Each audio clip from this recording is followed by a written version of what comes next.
नमस्कार दोस्तों, मैं चंद्र प्रकाश आपका स्वागत करता हूं हमारे hydraulic course complete hydraulic course में। इस खास मॉड्यूल में जहां हम सीखेंगे कि हाइड्रोलिक सिस्टम की ट्रबल शूटिंग और मेंटेनेंस कैसे की जाती है। आज हम कवर करेंगे हाइड्रोलिक सिस्टम में आम समस्याएं क्या क्या होती हैं, ट्रबल शूटिंग के स्टेप्स क्या क्या होते हैं, सही मेंटेनेंस करने के तरीके कौन कौन से हैं और सेफ्टी टिप्स ताकि सिस्टम सेफ और स्मूथ चले। तो चलिए शुरू करते हैं हम अपने इस मॉड्यूल की। Hydraulic systems requires regular troubleshooting to maintain efficiency. जो हमारा हाइड्रोलिक सिस्टम होता है वो रेगुलर ट्रबल शूटिंग की बहुत ज़रूरत होती है फॉर मेंटेनिंग एफिशिएंसी। अगर हमारा सिस्टम में कोई भी प्रॉब्लम आया तो हम एक करेक्ट प्रोसीजर को फॉलो करके एग्जैक्ट रूट कॉज को आइडेंटिफाई करते हैं, जिससे कि हमारा ट्रबल शूटिंग मीन्स हमारा जो प्रॉब्लम्स है वो इजीली आइडेंटिफाई होता है। अब प्रॉब्लम्स आइडेंटिफाई होने के बाद में हम उसको इजीली फिक्स करते हैं या उसको रिजॉल्व करते हैं, ताकि हमारा जो मशीन है, इक्विपमेंट है, वो उसकी इफ़िशियंसी बनी रहे। ठीक है। जो कॉमन इश्यूज़ लीक्स के होते हैं हाइड्रोलिक में। इनका प्रेशर ड्रॉप हो जाता है, ओवर हीटिंग का एंड कंटामिनेशन। ये बेसिक जो इश्यूज़ आते हैं हाइड्रोलिक्स में, ये कुछ कॉमन इश्यूज़ हैं, जैसे कि लीकेज हो जाते हैं कहीं ना कहीं पर, pressure drop, over heating and contamination. और एक सिस्टमेटिक अप्रोच इसके लिए बहुत ज़रूरी होता है इफ़ेक्टिव डायग्नोसिस एंड रिपेयर के लिए।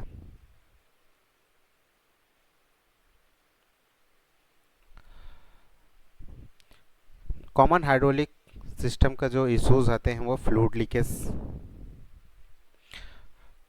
लीकेज कहाँ कहाँ से हो सकते हैं? पाइप से हो सकते हैं,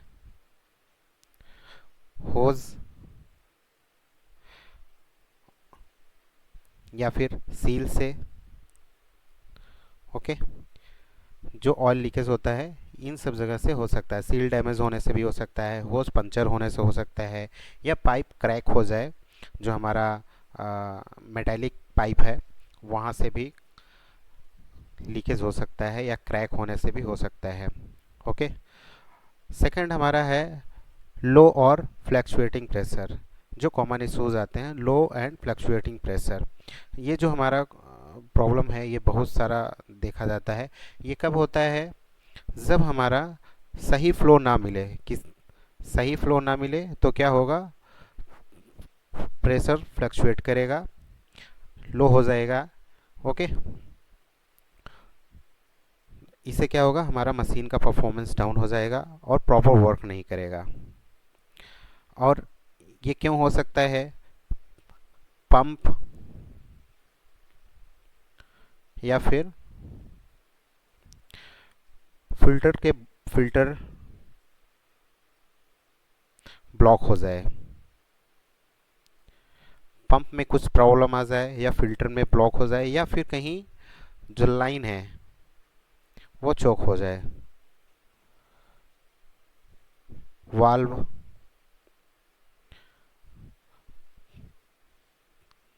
वाल्व डैमेज हो जाए, या वाल्व में कोई प्रॉब्लम्स आ जाए। जैसे हमारा फ्लो कंट्रोल वाल्व है, फ्लो कंट्रोल वाल्व में अगर कोई स्टकअप हुआ, मटेरियल जाके स्टक हो गया, तो क्या है, ये हमारा प्रेशर को ड्रॉप करेगा, फ्लक्चुएट करेगा। एंड थर्ड है ओवर हीटिंग। जब फ्लूइड का टेम्परेचर बहुत ज़्यादा बढ़ जाए, हमारा जो नॉर्मल हमारा जो हम मेंटेन करते हैं वो 55 डिग्री के बिलो होना चाहिए, 55 डिग्री सेल्सियस से कम। ओके। हमारा जो टेम्परेचर होता है वो 55 डिग्री सेल्सियस से कम होना चाहिए। ओके। ये क्यों होता है? लुब्रिकेशन जब हमारा प्रॉपर नहीं होता है, ओके, एंड फ्रिक्शन जनरेट होता है, तो फ्रिक्शन की वजह से क्या है, हमारा हीट जनरेशन ज़्यादा होता है, और प्लस जितना ज़्यादा आपने सिस्टम वर्क करेगा तो हीट जनरेट होगा, एक रीज़न ये भी होता है। तो ये proper over heating, proper cooling अगर नहीं है तो उसकी वजह से भी हीट बढ़ जाता है। ठीक है। Slow and erratic moments. Slow and erratic moments क्या होता है? जब हमारा सिलेंडर या एक्चुएटर प्रॉपर वर्क नहीं कर रहा है, इसके लिए भी वेरियस कॉज होते हैं जिसकी वजह से स्लो एंड इरेटिक मोमेंट्स हो जाते हैं। जैसे कि अगर सपोज हमारा सिलेंडर है, सिलेंडर के अगर हमारे सील डैमेज हो गए हैं, पार्सली सील डैमेज है, तो क्या है, उसके इंटरनल लीकेज हो जाएगा। इंटरनल लीकेज होने से क्या है कि हमारा जो फ्लूइड पूरा फुल्ली फ्लो करना था वो फुल्ली ना फ्लो करके अभी क्या होगा, वो पार्सली प्रेशर ड्रॉप होगा। और सपोज दैट एक हमारा पिस्टन है, ओके, अभी यहाँ इसके साइड से अगर सील्स में अगर क्रैक्स आ गया तो हमारा अगर प्रेशर इन इधर की तरफ से जा रहा है तो क्या होगा, इसकी जो पैसेज है इधर से ऑयल हमारा इधर की तरफ रॉड एंड की साइड में इजली आ जाएगा।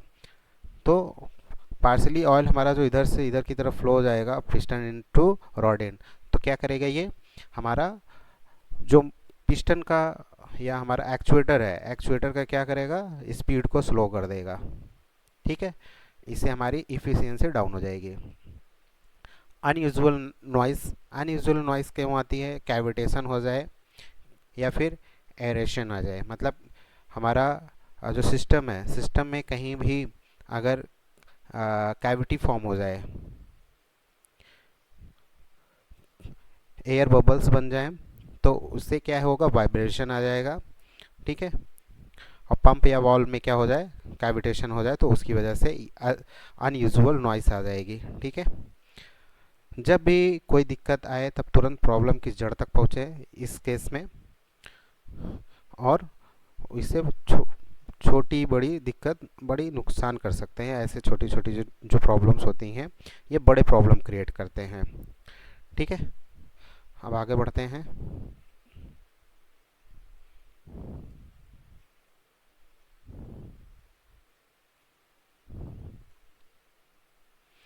जो हमारे स्टेप हैं हाइड्रोलिक सिस्टम के ट्रबल शूटिंग के स्टेप क्या है? सबसे पहला हमारा है आइडेंटिफाई सिस्टम। क्या हमारा सिम्टम्स आ रहे हैं? सबसे पहले हम उस सिम्टम्स पे ध्यान देंगे। सबसे पहला, सपोज दैट अगर हमें अब नॉर्मल नॉइस आ रहा है तो हम उस नॉइस को सबसे पहले देखेंगे नॉइस के अकॉर्डिंग, फिर नॉइस या हीट जनरेट हो रहा है या स्लो रिस्पॉन्स हो रहा है, तो इसके अकॉर्डिंग हम क्या करेंगे, ये चेक करेंगे। इसमें हम क्या चीज़ देखेंगे, मशीन की स्पीड तो कहीं स्लो नहीं है, ओके, कोई अजीब सी आवाज़ तो नहीं आ रही है, जो नॉर्मल आवाज़ जो मशीन होता है नॉर्मल आवाज़ उससे अलग है। सिस्टम बहुत ज़्यादा अगर गर्म हो रहा है तो वो भी चेक कर लेंगे। ठीक है। फ्लूइड का लेवल चेक करेंगे, फ्लूइड के लेवल को चेक करेंगे और उसकी क्वालिटी को चेक करेंगे, क्वालिटी कैसी है। ऑयल लेवल अगर सही है, ओके है, ऑयल लेवल ओके है, इट मीन्स हमारा जो सिस्टम है इसमें लेवल का इशू नहीं है। अगर हमारा ऑयल लेवल बिफोर,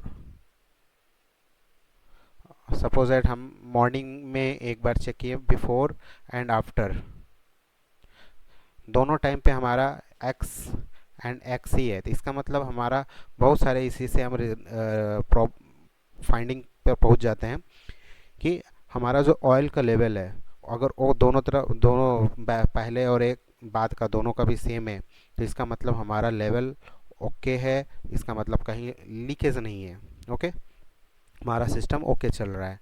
तो इस तरह से हम लीकेज को भी आइडेंटिफाई कर सकते हैं, जहाँ पे हम, क्योंकि बहुत सारी पाइपिंग ऐसी जगह से गई रहती है हमारे सिस्टम में जो हमें दिखती नहीं है और उसका लीकेज को हम देख नहीं पाते, तो हम यहाँ से उसके निष्कर्ष तक पहुँचते हैं कि हमारा सिस्टम ओके है। ठीक है। और अगर आपका लीकेज देखना है तो फिजिकल इंस्पेक्शन कर सकते हैं, फिजिकली अपनी आंखों से भी पूरा इंस्पेक्शन कर सकते हैं। एंड डैमेज कंपोनेंट अगर कोई भी है तो उस डैमेज कंपोनेंट को इजीली हम फिजिकल इंस्पेक्शन कर सकते हैं। ठीक है। फिजिकल इंस्पेक्शन करेंगे। Verify system pressure. हम सबसे पहले क्या करेंगे, प्रेशर गेज सही वैल्यू दिखा रहा है या नहीं दिखा रहा है। अगर ये सही वैल्यू दिखा रहा है तो हमारा सिस्टम ओके है। सही फ्लो रेट आ रहा है या नहीं आ रहा है, ये हम इसको चेक करेंगे। टेस्ट वाल्व्स, वाल्व्स जो भी हमारे लगे हुए हैं उनको चेक करेंगे। एक्चुएटर्स, पंप्स एंड देखेंगे कि ये बराबर ओके कर रहा, ओके वर्क में है, वर्किंग में है, या फिर इनमें कुछ एबनॉर्मलिटीज़ दिख रही हैं, या फिर कोई माल फंक्शन हो रहा है। माल फंक्शन मतलब होता है कि जो हम नहीं चाहते वैसा अगर कुछ रिस्पांस मिल रहा है सिस्टम से तो उसको माल फंक्शनिंग बोलते हैं। ये सब करने के बाद में हमको जो प्रॉब्लम, जहाँ भी प्रॉब्लम दिखेगा इन सारे सिस्टम से, हम उसमें क्या करेंगे, इम्प्लीमेंट करेंगे रिपेयर्स एंड टेस्ट सिस्टम। उसको रिपेयर करेंगे, फिर सिस्टम को टेस्टिंग करेंगे, हमारा ओके है, देन हम इसको मशीन को हैंड ओवर कर देंगे ऑपरेशन टीम को, मशीन को चलाने के लिए। ठीक है, ओके। अब नेक्स्ट आते हैं preventive maintenance of hydraulic system.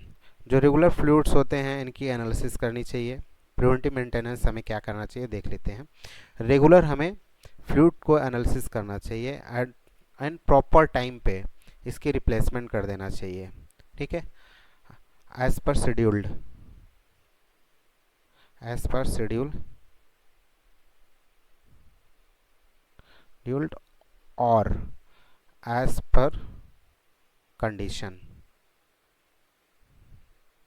As per condition हम क्या करेंगे, फ्लूइड को रिप्लेस कर देंगे। फ्लूइड मीन्स हमारा जो हाइड्रोलिक ऑयल है उसको रिप्लेस कर देंगे।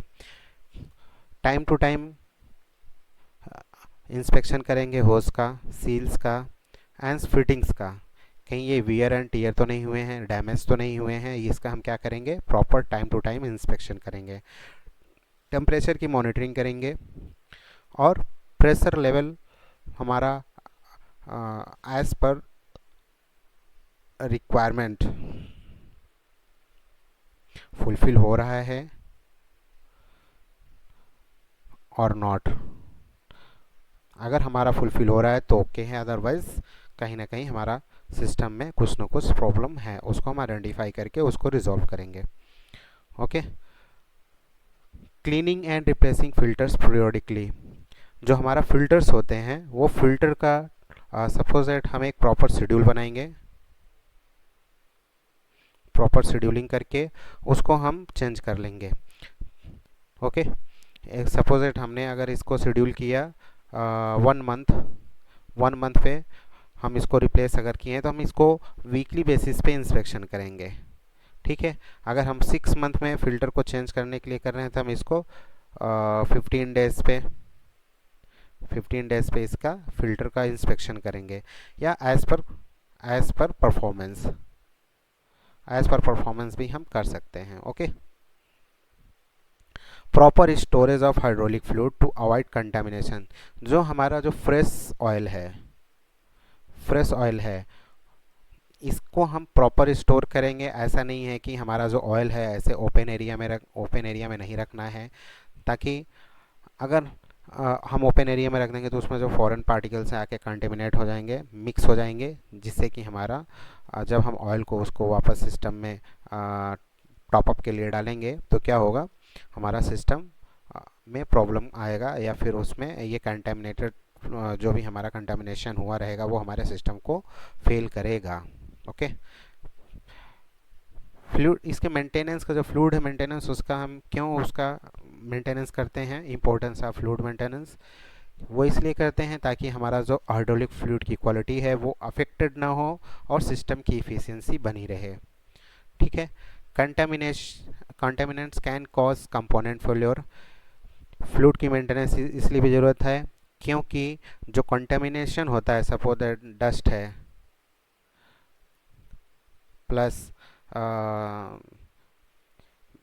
मेटल पार्टिकल्स हैं, ये सारे जो कंटेमिनेशन है वो क्या है, कंपोनेंट्स को डैमेज करते हैं, चाहे वो इधर पंप हो और वाल्व्स हो और हमारा cylinder.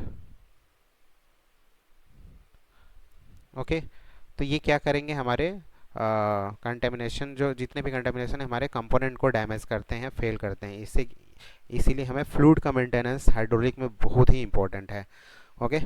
Use proper filtration technique. हमें जो फिल्ट्रेशन टेक्निक रखनी है वो एकदम 100% वो प्रॉपर टेक्निक रख यूज़ करनी है और 100% उसको फॉलो करना है।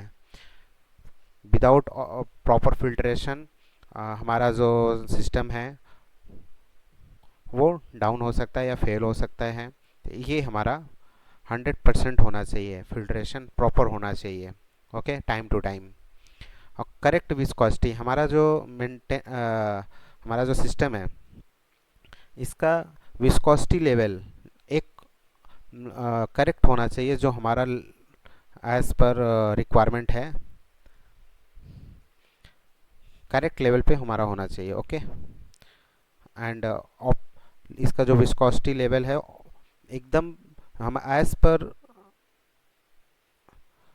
ओईएम, जो हमारा इक्विपमेंट का ओरिजिनल इक्विपमेंट मैन्युफैक्चरर है, उन्होंने जितना भी हमको बोला है कि हमारा विस्कोसिटी इस फ्लूइड का इतना, इससे ज़्यादा नहीं होना चाहिए एक्स वैल्यू से, तो एक्स वैल्यू के विद इन ही होना चाहिए। ओके, फॉर ऑप्टिमल परफॉर्मेंस, जो सिस्टम हमारा है उसकी मैक्सिमम परफॉर्मेंस के लिए।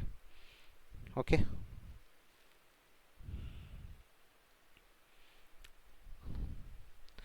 अभी हम और इस सेफ्टी कंसिडरेशन अब आते हैं।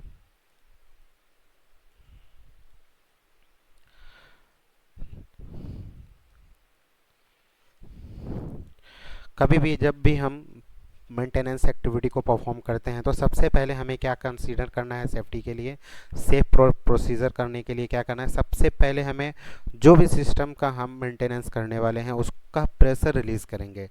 Always depressurize the system before repairs, कोई भी रिपेयर करना है उससे पहले उसको डी प्रेशराइज करना है। ये हमारा सबसे पहला स्टेप होगा जब हम उसको क्योर कर रहे हैं या उसकी एलिमिनेट कर रहे हैं प्रॉब्लम्स को। ठीक है, proper safety gears means gloves, goggles and ऐसा शूज़ पहनना है, बूट, सेफ्टी शूज़, गम बूट, ये पहन के रखना है। ओके, ताकि हमारा ये सेफ्टी पर्पज़ से हमारे ऑल पीपीज़ हमारे पास में होने चाहिए। ओके, विदाउट पीपीज़ के हमें वर्क नहीं करना है। Avoid exposure to high pressure leaks, जो हमारा हाई प्रेशर लीकेज है हमें कोशिश करना है कि हमें उस जगह पे नहीं जाना है, उस बिल्कुल ही नहीं जाना है, ताकि क्योंकि सेफ्टी फर्स्ट है उसके बाद में वर्क होता है अपना। तो सेफ्टी के लिए जहाँ भी हाई प्रेशर लीकेज है, सबसे पहला जो हाई प्रेशर सोर्स है उस सोर्स को क्लोज करेंगे, मींस पंप को ऑफ करेंगे। उसके बाद में जब उसका प्रेशर ड्रॉप हो जाता है तब जा कर के हम वहाँ पे काम करना चालू करेंगे। ठीक है, और ऑलवेज फॉलो करेंगे manufacturer guidelines for system maintenance. जो ओईएम है हमारा, OEM of original equipment manufacturer, उसकी जो गाइडलाइंस हैं फॉर मेंटेनेंस प्रोसीजर हम इसको ऑलवेज फॉलो करेंगे। बिना इसके गाइडलाइंस के हम अपना मर्जी से कुछ भी नहीं करेंगे, जो भी गाइडलाइंस है गाइडलाइंस के थ्रू ही वर्क करेंगे। ओके,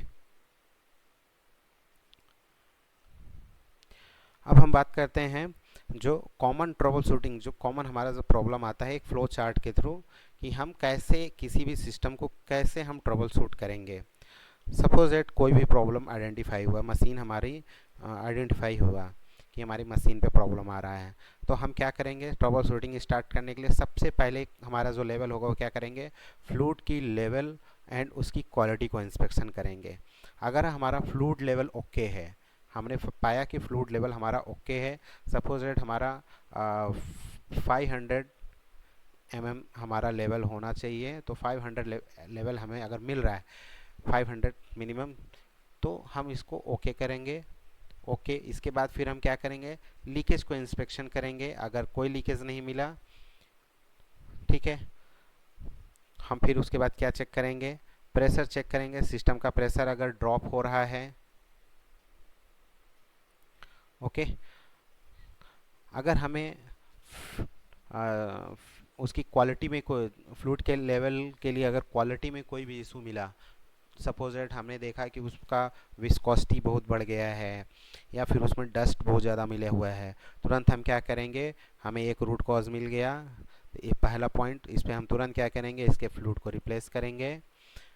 ओके, और उसके बाद में अगले सिस्टम पे जाएंगे, अगले फिर उसके बाद हम देखेंगे कहीं लीकेज तो नहीं है, अगर लीकेज है तो उस लीकेज को फिक्स करेंगे, ठीक है। और उसके बाद चालू करेंगे, अगर कोई लीकेज नहीं मिल रहा है, और प्रेशर भी हमारा चेक करना है। अगर प्रेशर हमारा ओके नहीं है तो हम उसका जो प्रेशर सेटिंग वाल्व रहते हैं हमारे, प्रेशर रिड्यूसिंग वाल्व से या फिर प्रेशर रिलीफ वाल्व का, तो उसके यूज़ से हम इसका क्या करेंगे, प्रेशर सेट करेंगे। अगर हमारा प्रेशर सिस्टम ओके भी मिला, फिर हम क्या करेंगे, वाल्व एंड एक्चुएटर को इंस्पेक्ट करेंगे, ओके। देन वाल्व, अगर हमें कोई भी वॉल या एक्चुएटर में कुछ प्रॉब्लम मिलता है तो हम उसको चेंज करेंगे या रिप्लेस करेंगे या उसको फिक्स करेंगे। देन उसके बाद हम देखेंगे पंप का ऑपरेशन कैसा है। अगर पंप हमारा ओके कंडीशन में है तो उसके सिस्टम परफॉर्मेंस को चेक करेंगे, और अगर पंप में अगर कोई इशू मिल रहा है तो हम पंप को जो इशू है उस इशू को रिजॉल्व करेंगे, आइडेंटिफाई करेंगे, उसको इशू को फिक्स करेंगे, ओके। सिस्टम का जो प्रेशर टेस्ट किया, टेस्ट सिस्टम परफॉर्मेंस हमने चेक किया। सिस्टम परफॉर्मेंस चेक करने का एक ही तरीका है कि हमारा जो वर्किंग स्टैंडर्ड्स है, स्टैंडर्ड्स इसको मीट कर रहा है हमारा सिस्टम या नहीं कर रहा है। जो वर्किंग स्टैंडर्ड है अगर उसको मीट कर रहा है तो इसका मतलब हमारा जो सिस्टम परफॉर्मेंस है वो ओके है। अगर नहीं मीट कर रहा है तो अगेन हम वापस से ट्रबल शूट करेंगे। अगर वो सिस्टम प्रेशर ओके है, अगर मिल गया, ठीक है, सिस्टम रिस्टोर कर देंगे यहाँ से हमारा एक सिस्टम। अदरवाइज फिर हम, अगर नहीं हुआ है सिस्टम परफॉर्मेंस अभी ओके नहीं है, तो क्या करेंगे, वापस से हम सेम प्रोसीजर को फॉलो करेंगे, अगेन ट्रबल शूटिंग करेंगे, ओके। अभी इस लेक्चर में हमने क्या देखा, जो हाइड्रोलिक ट्रबल शूटिंग है ये स्कीमेटिक डायग्नोसिस होता है, ओके। एक प्रॉपर लेआउट के थ्रू होता है, एक सिस्टम से होता है ट्रबल शूटिंग। ऐसा नहीं कि हम डायरेक्ट जा कर के सिर्फ डायरेक्ट पंप ही चेंज कर दें, एक प्रॉपर सिस्टम से स्टेप बाय स्टेप को हम फॉलो करेंगे, ओके। जो कॉमन इश्यूज होती हैं वो क्या होती हैं, लीकेज, जो हमारा प्रॉब्लम हाइड्रोलिक में ज़्यादातर जो प्रॉब्लम्स आती है वो क्या है, लीकेज का, प्रेशर ड्रॉप का और कंटामिनेशन का, ओके। प्रिवेंटिव मेंटेनेंस इंश्योर क्या करेगा, लॉन्ग लाइफ को। Fluid quality and system safety are critical. Fluid की जो क्वालिटी है एंड जो सिस्टम की सेफ्टी है, क्रिटिकल फॉर ऑप्टिमल परफॉर्मेंस, ये हमारे लिए बहुत ज़रूरी होता है ऑप्टिमल परफॉर्मेंस के लिए। फ्लूइड क्वालिटी अगर हमारी अच्छी नहीं है तो हमारा परफॉर्मेंस वीक हो जाएगा। सिस्टम की अगर सेफ्टी नहीं है, विदाउट सेफ्टी हमने वर्क किया और अनसेफ कंडीशन में हमारा इक्विपमेंट है, तो वो भी क्या करेगा, हमारा परफॉर्मेंस को वीक करेगा, ओके। तो इस वीडियो में हमने आपसे जो भी बात किया उसमें कुछ कॉमन क्वेश्चन हैं जो कि आपको हमें बताने हैं। What are common hydraulic system issues, क्या क्या कॉमन हाइड्रोलिक इशूज़ आते हैं, basic, and what is fluid maintenance, why fluid maintenance important in hydraulic system, fluid का मेंटेनेंस हमारे लिए इम्पोर्टेंट क्यों है हाइड्रोलिक सिस्टम के लिए, okay. What are the key steps, जो की स्टेप्स हैं वो क्या है ट्रबल शूटिंग हाइड्रोलिक प्रॉब्लम्स के। Name 2 safety precautions when performing hydraulic maintenance, okay. तो ये 4 क्वेश्चन के आपको हमको आंसर कमेंट बॉक्स में बताना है, ओके। अब मिलते हैं नेक्स्ट वीडियो में, थैंक यू।